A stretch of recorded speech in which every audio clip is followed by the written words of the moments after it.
Welcome to the deep dive. We're diving into the world of international trade today. You gave us a really detailed document on this, so Yeah. we're going to unpack all of that. By the end, you'll understand how this global dance of goods and services actually works. We're talking balance of payments, trade agreements. Right. We'll even touch on Brexit. It's a complicated world for sure. It is. But if you strip away all the jargon, international trade is really a story about people and the choices we make. It's about our needs and desires and how we try to make our lives better.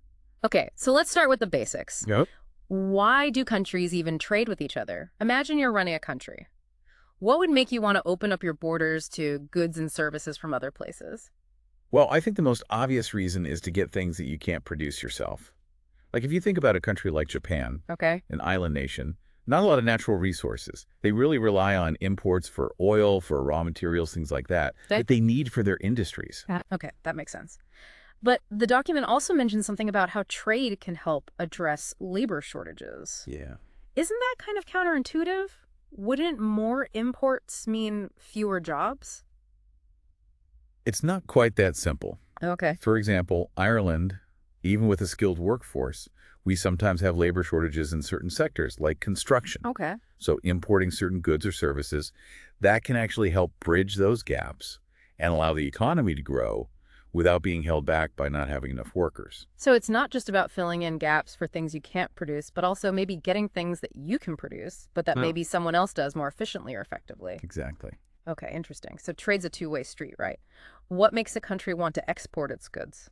Exporting, that's where the magic happens, really. Okay. Think about it. If a business is only selling within its own country, it's limited by how big that market is. Right.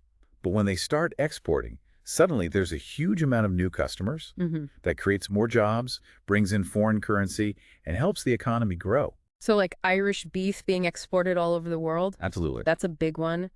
And U2, their concerts bring in a ton of money from fans overseas. Yeah, great examples of what we call visible and invisible exports. Yeah, that's right. And that's where the balance of trade comes in, right? The looks at goods and services versus the balance of payments, which includes things like investments. Yes, it's important to separate them. Okay, so the balance of payments is like a country's financial checkbook. It is. It's a good analogy, yeah. But you have to remember that even a trade deficit, where a country imports more than it exports, that's not always a bad thing. Oh, really? Yeah, it can actually be a sign of a strong economy, especially if the imports are things like machinery and equipment that help to boost productivity and future growth. So like the US? Exactly. They've had a trade deficit for decades, but they're still a global economic superpower. I see. Yeah, that makes sense. It challenges the common assumption that a trade deficit is automatically a negative thing. It does. But what about those giant multinational corporations, the MNCs? They must really shake things up when it comes to the balance of payments, right? Absolutely. MNCs, they operate across borders, so their impact is complicated. They can boost an economy by investing in new facilities, creating jobs, and generating exports. Right. But they can also send profits back to their home countries, import lots of their raw materials, and even pay their workers in a way that ends up sending money out of the host country. So they're a bit of a double-edged sword then. They can be. Do you think most people are aware of all the different ways MNCs can impact their country's economy? I know I wasn't until I read this document. It's something to think about for sure. It is. Yeah. Okay, let's move on to something else interesting I came across in the document. Okay. Specialization. What is that all about? Specialization is basically focusing on what you're good at. Okay. Think of it like this. If you're amazing at baking cakes, but terrible at fixing cars, it makes sense to focus on the baking and trade those delicious cakes for someone to help you with your car. I like cake. Right. The same principle applies to countries. So instead of trying to do everything, you're saying a country should just focus on what it's best at and trade for everything else. Exactly. And that's where this idea of comparative advantage comes in. Yeah. Even if a country can produce everything more efficiently than another country, they can still benefit from specialization in trade. Okay, that's kind of blowing my mind. It's a powerful concept. It is. So the document uses Spain and Japan as examples. Right. Spain is known for its wine, right? Yes, they have the perfect climate for it and centuries of expertise. Makes sense. Then there's Japan. They're all about high-tech electronics. Yeah, they've really capitalized on their technological skills. So both countries are focusing on their strengths, and then they trade with each other. Exactly. That's amazing. It allows both countries to maximize their output, and ultimately everyone wins. It sounds like a beautifully orchestrated symphony of production and exchange. It can be when it works well. Okay, but let's get real for a second. Okay. Imagine you're running a business in today's global market. What are some of the things that determine whether you succeed or fail? What makes a country competitive? That's the key question. The document outlines several factors: inflation, exchange rates, transport costs, Okay. infrastructure, labor costs, government policies, and this thing called social partnership. Social partnership. Interesting. Okay, so let's start with inflation. I hear that word all the time, but how does it actually affect businesses trying to compete globally? Well, inflation is basically how quickly prices are rising. Mm. If your country has high inflation, your goods and services become more expensive compared to countries with lower inflation. Okay. That can make you less competitive in the global market. So keeping inflation under control is important for staying competitive. It is, but a small amount of inflation can be good for the economy. It encourages spending and investment. The trick is to find that sweet spot. You know, keep inflation low enough for stability, but not so low that it stops economic activity. I see. It's a delicate balancing act. It is. What about exchange rates? I've always found those a bit confusing. Basically, it's just the price of one currency compared to another. And they're constantly changing based on all sorts of factors. The document mentions this purchasing power parity theory, Right. which says that exchange rates should even out so that a basket of goods costs the same in different countries. In theory, yes, but the reality is much more complicated. I bet. So what are some of the things that make it more complicated? Well, everything from government policies and interest rates to investor speculation, Okay. even just consumer confidence can have an impact. It's a lot to keep track of. So how do these fluctuations affect us in the real world? Okay, think about going on a trip to Europe. If the dollar weakens against the euro, your trip suddenly becomes more expensive because you're getting fewer euros for every dollar you exchange. Oh, I felt that pain. Yeah, but if the dollar strengthens, you'll get more for your money, making your trip more affordable. So a strong dollar equals cheaper European vacations. I like the sound of that. But what about businesses? How do exchange rates affect them, especially those doing importing and exporting? If you're a U.S. company importing, let's say, electronics from Japan, and the dollar weakens against the Japanese yen, then suddenly your import costs go up. Oh. That cuts into your profit margins. On the other hand, if the dollar strengthens, those same imports become cheaper. So businesses need to keep a close eye on exchange rates. They do. It's crucial for their pricing strategies. And we can't forget about transport costs. Absolutely. Those are a major factor in competitiveness, especially in a globalized world. And that must be especially relevant for a country like Ireland, being an island. Right. Geography plays a big role. The document highlights that because we don't have direct road and rail links to mainland Europe, transporting goods in and out of Ireland can be expensive and time-consuming. Interesting, I hadn't thought of that. But it's not just about physical infrastructure, is it? What about digital infrastructure? Oh, absolutely.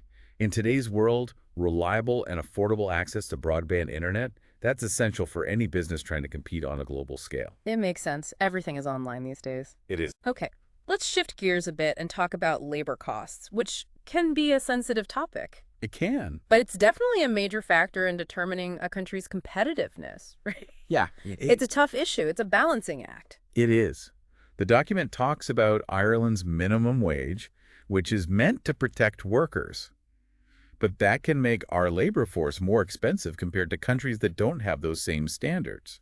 It's a constant struggle to find that balance between protecting workers' rights Yes. and staying competitive. Absolutely. And that's where government policies come in, right? Taxes, regulations, trade agreements, all these things affect a country's ability to compete. They do. Yeah. The document mentions business-friendly policies that try to reduce costs and red tape for businesses. But there's always a debate, isn't there, about whether some of these policies end up unfairly favoring certain businesses over others. There is. It's complicated. It's also interconnected. Speaking of interconnectedness, the document mentions something called social partnership. Can you explain what that is? Social partnership is a model unique to Ireland, where the government, businesses, and trade unions all work together to make decisions about the economy. So it's a very collaborative approach. It is. The goal is to find common ground and create a more stable and harmonious economic environment. That sounds lovely, but does it actually work in practice? Well, it requires a lot of trust and compromise from all sides. Yeah. And there are always going to be challenges and disagreements. But overall, social partnership has played a big role in Ireland's economic success over the past few decades. So it's another unique factor that contributes to Ireland's position in the global economy. It is. This is fascinating. We've gone from the reasons behind trade to what makes countries competitive, and now we're talking about this unique Irish system of collaboration. It's amazing how all these pieces fit together. It is. But before we move on, I want to bring up a topic that seems kind of counterintuitive to everything we've been talking about, protectionism. Right. So protectionism is often seen as the opposite of free trade. It is. Often, yes. But sometimes governments feel like they need to protect their own industries, even if it means restricting imports. Sometimes. But why would a country want to do that? Wouldn't that limit choices for consumers and maybe lead to higher prices? It can, but there are often political and economic reasons for it. Okay. Like, sometimes it's about protecting domestic jobs, especially in industries that are struggling to compete with cheaper imports. Yeah. Other times, it might be about national security, making sure a country can produce essential goods, even if those goods cost more. So there are valid reasons for protectionism. It's not always a bad thing. Not always. It's more nuanced than that. Okay, but how do governments actually restrict trade? What tools do they use? The most common one is tariffs, basically taxes on imported goods. Right. By making those imports more expensive, tariffs give domestic products a competitive edge. That's pretty straightforward. Then there are quotas, which limit the amount of specific goods that can be imported. Yes, that's another way to control the flow of goods coming into a country. Okay, and what about administrative barriers? What are those? Those are often less obvious, but can be just as effective. Think about complicated customs procedures or strict product safety regulations, Okay. even labeling requirements that are different from international standards. All those things can make life difficult for importers. So it's not always about outright bans or huge tariffs. It can be about creating a bunch of bureaucratic hoops to jump through. Exactly. That's sneaky. But what about trade embargoes? Those are like the most extreme form of protectionism, right? Embargoes are complete bans on trade with specific countries. Usually they're imposed for political reasons, like during a conflict, or to punish a country for human rights violations. Yeah. The document mentions South Africa during apartheid. Right. So trade can be a powerful tool, not just for economics, but for international relations. Absolutely. Now let's move on to something that's been in the news a lot lately, Brexit. Yeah. Can you give us a quick overview of what it is and how it's affected the UK's economy? Brexit, short for British exit, is the UK leaving the European Union. Right. It's a really complex issue, but one of the big worries was how it would disrupt trade between the UK and the EU. It sounds like a massive change, not just for the UK, but for all their trading partners. It has been. Some people were worried it would cause a big drop in the UK's GDP per capita, but actually that hasn't happened. The UK economy has been pretty resilient. GDP per capita has stayed relatively stable, similar to other major economies. That's surprising. It is. There have been challenges, of course, especially in some sectors, but overall, the UK economy has adapted better than many experts expected. So it's not all doom and gloom. Not entirely. I'm sure the debate over the long-term impacts will continue for a while. Oh, definitely. It makes you think, what do you think about Brexit, listener? Has your perspective changed after hearing this? Something to consider. Okay, now let's move on to another aspect of international trade. Okay. Trading blocs. What are those all about? Well, they're basically groups of countries that team up to create their own little economic powerhouses. Like a club for countries who love to trade. Exactly. The idea is to reduce barriers to trade between the members, which encourages more economic integration and cooperation. Makes sense. The document gives some examples, Yeah. like NAFTA, Right, linking the U.S., Canada, and Mexico, Mercosur, a South American trading bloc. and ASEAN. That's a group of Southeast Asian nations. And of course, there's the big one, the World Trade Organization, or WTO. They're like the referees of global trade, aren't they? Yeah, they set the rules, they help resolve disputes, Right. they try to make sure everyone has a fair chance. It's incredible how interconnected everything is in the global economy. But before we wrap things up for this part of the deep dive, I want to talk about a different approach to trade. Okay. Fair trade. Yeah.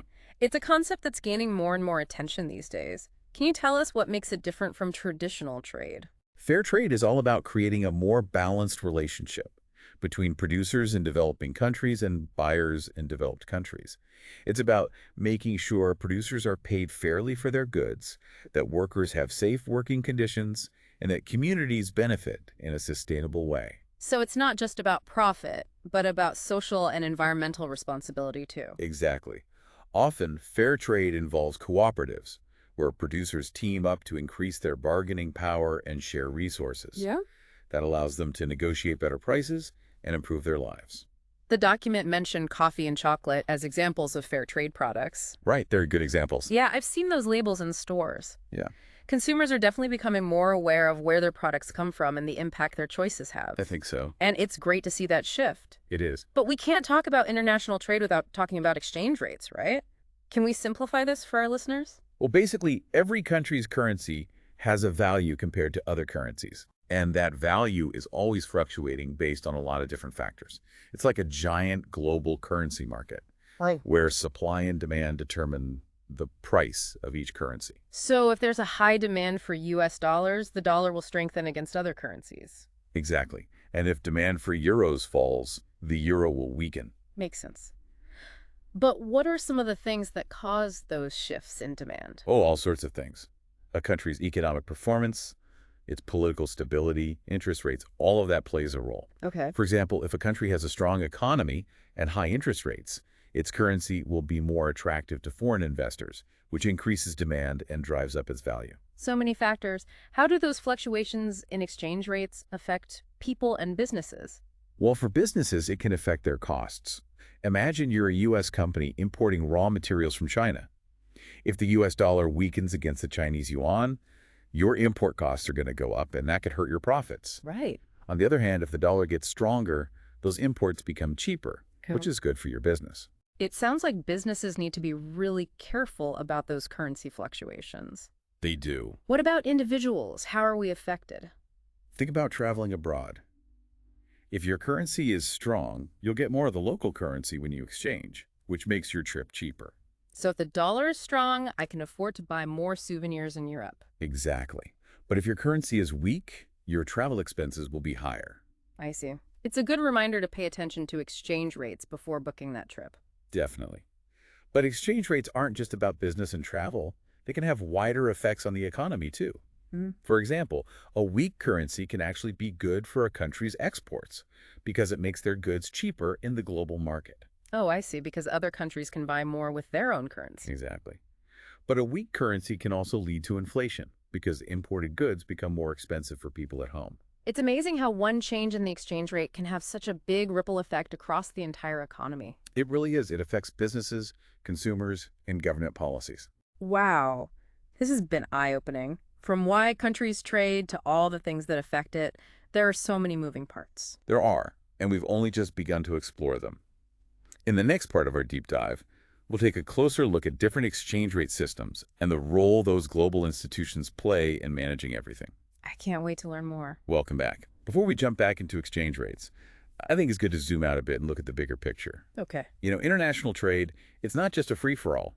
There are rules and organizations that help manage it all.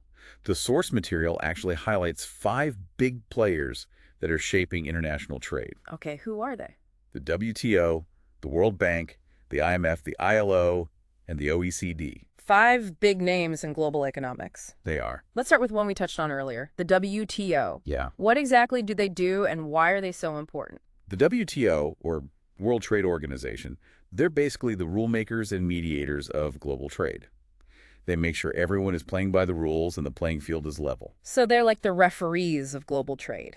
Exactly. They oversee all those trade agreements, make sure countries stick to the rules, and help resolve any disputes that come up. Which I'm sure happens a lot with so many countries involved. It does. Okay, what about the World Bank? I know they're involved in development, but how does that connect to international trade? So the World Bank is all about reducing poverty and promoting economic development, mostly in low and middle income countries. Right. They do that by providing financial and technical help for all kinds of projects, infrastructure, education, healthcare, you name it. And all of that helps those countries participate in trade and actually benefit from it. So by investing in development, the World Bank is kind of indirectly boosting those countries' ability to trade. Exactly. A country with better infrastructure, a healthier workforce, and a more educated population. Right. They're much better equipped to engage in trade and reap the rewards. So it's like giving them the tools they need to become players in the global market. It is. It's about making global trade more inclusive, so developing countries can lift themselves out of poverty through trade. That makes a lot of sense. Okay, now the IMF, I've always been a little intimidated by the International Monetary Fund. The IMF, they're all about financial stability for individual countries and the whole global economy. Okay. They keep an eye on economic trends, they give loans to countries that are struggling, and they offer advice on how to manage their economies better. So they're like the financial first responders, stepping in when a country's economy is in trouble That's a good way to put it. to prevent things from getting worse and maybe spreading to other countries. Exactly. Their goal is to prevent those financial meltdowns and keep the global system stable. Which is obviously super important for trade to keep flowing. It is. It's like a safety net for the global economy. Okay, so we've talked about the WTO, the World Bank, and the IMF. What about the ILO? What do they do? The ILO, they focus on the people. The International Labor Organization? Right. They work to make sure workers have decent working conditions, they protect their rights, and they push for policies that create more and better jobs. So they're like the ethical watchdogs of the global economy, making Now, sure that trade benefits workers, not just corporations and government. exactly. They're fighting to make sure globalization doesn't lead to exploitation. It's good to know someone's looking out for the workers. Yeah, they're working hard to make global trade more fair and just for everyone. It's inspiring to see that, okay, one more, the OECD, The OECD is a bit different. Organization for Economic Cooperation and Development. It's basically a club for developed countries to share ideas and coordinate policies. Okay. They do research, they analyze data, they give recommendations to governments on all sorts of economic and social issues, including trade. So they're like the think tank for the developed world, Yeah. helping shape policies for the better. That's a good way to think about it. Yeah. And a lot of their recommendations are about promoting free trade and creating a more open global trading system. They're helping countries find common ground. They are. We've covered so much. From why countries trade to all these organizations that govern the global market, it's mind-boggling. It is a lot to take in. But I think it's important to remember that even with all this complexity, at the end of the day, trade is about people. It's about connecting with others, getting the things we need, and making our lives better. You're absolutely right. Sometimes we get lost in the technical details and forget that human element. We do. Yeah. But why should our listener care about all these institutions and what they do? How does this affect their daily lives? That's a great question. Understanding these institutions can actually be very empowering. Okay. It helps you understand things like why some products are cheaper than others or why some jobs are moving overseas. It can even help you make more informed decisions as a consumer and a citizen. It's about seeing the bigger picture, right? Exactly. It's about connecting the dots, seeing how those decisions made by big institutions ripple out and affect people all over the world. It's about understanding our place in this interconnected world. It is. And seeing how we can all work together to make things better. And that brings us back to exchange rates, which play a huge role in all of this. They do. Okay, so we talked about how exchange rates go up and down all the time, but what are the different systems that are out there and how do they affect things? Well, there are three main types. Mm. Fixed, floating, and something called a crawling peg. 3 different approaches to managing a country's currency. They are. Okay, let's break them down. What are fixed exchange rates? How do they work? With a fixed exchange rate, a country basically decides to tie the value of their currency to another currency or a group of currencies. Okay. Then they have to intervene in the market, buying or selling their own currency, to keep it at that fixed rate. So it's like setting a price for your currency and Yeah. then making sure it stays there. Exactly. Okay, so what are the advantages and disadvantages of doing that? Well, the main advantage is stability. Yeah. Having a fixed exchange rate makes things predictable for businesses, especially those doing international trade. They don't have to worry about sudden changes in the value of their money. Makes sense. Predictability is usually good for business. It is. But the big disadvantage is that you lose some control over your own monetary policy. What does that mean? To maintain that fixed rate, the government has to constantly adjust its policies, things like interest rates, to match the currency it's pegged to.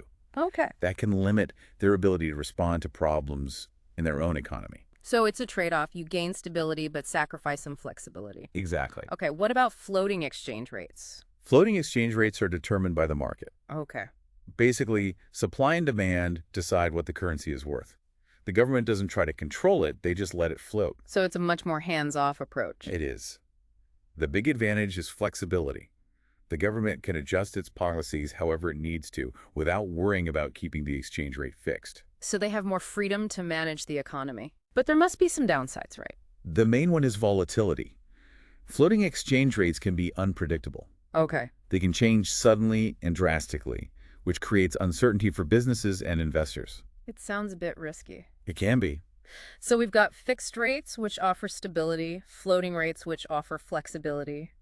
What about that third option, the crawling peg? The crawling peg. Yeah. This one tries to find a balance between the two. Okay, how does it work? The currency is still pegged to another currency, Okay. but it's allowed to fluctuate a little bit within a certain range.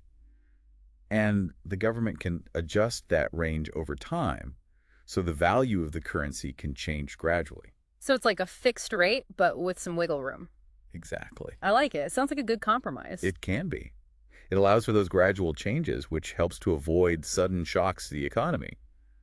But it still gives the government some control. So how does a country decide which system is best for them? That's the million-dollar question. It is. It really depends on a lot of factors: the country's economy, its level of development, what it trades, even its political goals. Another example of how complex all of this is. Definitely. There's no one-size-fits-all solution. No easy answers in international trade. Nope.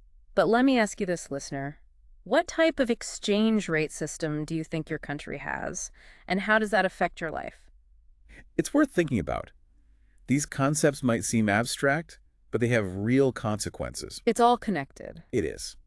We're going to take a quick break, but when we come back, we'll explore how these concepts play out in real-world situations and discuss what it all means for you.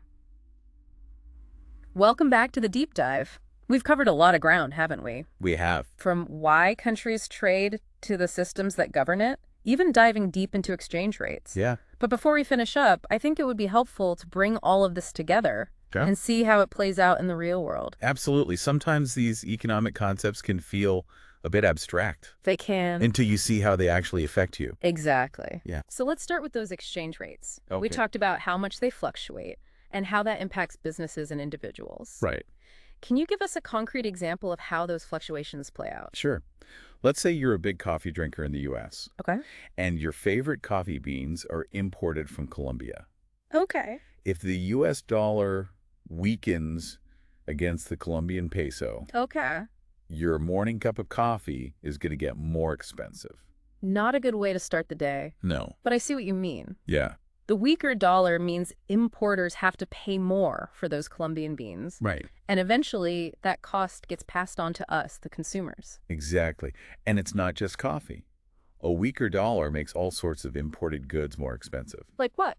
Electronics, clothing, cars, even travel. Wow, okay. That dream vacation to Europe might not be so affordable anymore. So paying attention to exchange rates isn't just for businesses and financial experts. No, not at all. It's something that can affect our everyday lives and our wallets. Absolutely. And on the flip side, a stronger dollar makes those imported goods cheaper Right, right. and that European vacation more tempting. I like it when the dollar is strong. Me too. But let's move on to protectionism. We talked about how governments use tariffs and quotas Yeah. and all sorts of barriers to restrict trade. Right. Can you give us a real-world example of that? How does protectionism actually play out? Let's imagine a country that's famous for making high-quality cars. Okay. If they start to feel threatened by cheaper car imports from other countries, Right. they might impose tariffs on those imports to protect their domestic car industry. So that makes the imported cars more expensive, It does. which helps the local car makers compete. Exactly. But doesn't that also mean that consumers end up paying more for cars no matter where they're made? It does. So there's a downside. Protectionism often leads to higher prices for consumers. Right. It can also stifle competition, which can lead to lower quality goods or less innovation. So it's a trade-off, like so many things in economics. It is. Governments have to weigh the pros and cons. They do. It's a tough decision. It is. Now, what about those global institutions we discussed? Right. The WTO, the World Bank, the IMF. Hmm? How do they affect our daily lives, even if we don't think about international trade that much? Those institutions are really important. They shape the global economy, and those effects trickle down to all of us. For example, the WTO's work to reduce trade barriers can mean lower prices for consumers Okay. and more variety in the things we can buy. So that new phone I just bought might be cheaper thanks to the WTO. It's possible. and the World Bank by investing in developing countries that are helping create new markets. Right. That leads to economic growth that benefits everyone. So everyone wins. In theory, yes. It's like a ripple effect. Positive change in one part of the world can spread and create opportunities for everyone I else. like that. Yeah. And what about the IMF? The IMF works to stabilize the global financial system, which helps prevent economic crises that could affect all of us. So they're like the guardians of the global economy, keeping us safe from financial disaster. In a way, yes. Yeah. They're working to prevent those big financial storms that could wipe out our savings or cost us our jobs. Wow.